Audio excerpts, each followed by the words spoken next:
दोस्तों, आज की कहानी पढ़कर आपका दूसरे लोगों के तरफ नजरिया बदलने वाला है।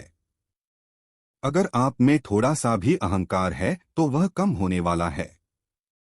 इसलिए इस कहानी को एक बार पूरी जरूर पढ़िएगा और उन्हें भी पढ़ाइएगा जिन्हें आपके हिसाब से लगता हो कि यह कहानी पढ़कर कुछ फायदा हो सकता है। चलिए शुरू करते हैं कहानी। यह कहानी एक बहुत ही चालाक और बुद्धिशाली आदमी की है।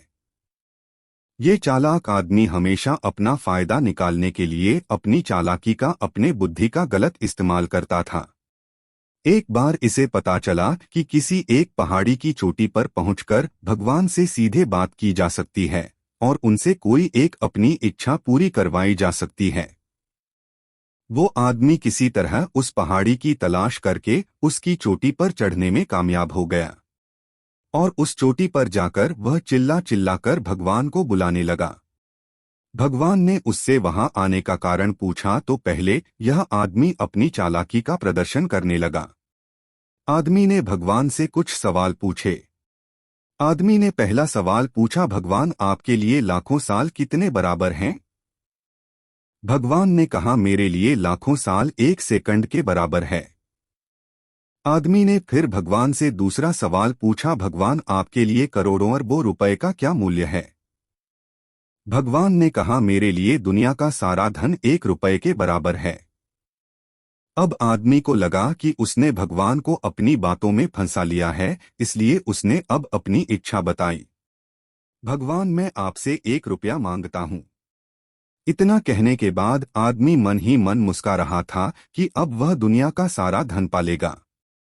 भगवान ने कहा, मैं तुम्हें 1 रुपया देने के लिए तैयार हूँ, इसके लिए तुम्हें बस मेरी एक शर्त माननी होगी। आदमी ने कहा, वह कोई भी शर्त मानने के लिए तैयार है। भगवान ने आदमी से कहा, तुम्हें सिर्फ 1 सेकंड इंतजार करना होगा। आदमी खुशी से उछल पड़ा और तुरंत हाँ कर दी। उसके हाँ करते ही भगवान वहां से गायब हो गए।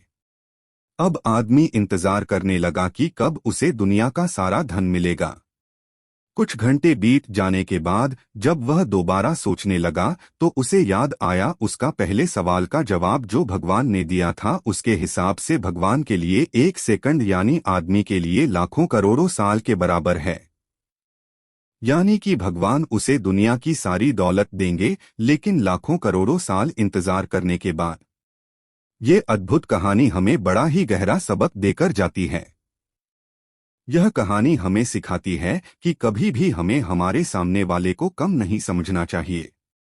अगर हम सामने वाले से ईमानदार रहेंगे, हम उसके साथ अच्छा ही करेंगे तो हमारे साथ भी अच्छा होगा और हम सामने वाले को जो देंगे वही हमें वापस मिलेगा। हम सामने वाले को खुशी देंगे तो हमें खुशी वापस मिलेगी। हम उसे दुख देंगे तो दुख मिलेगा।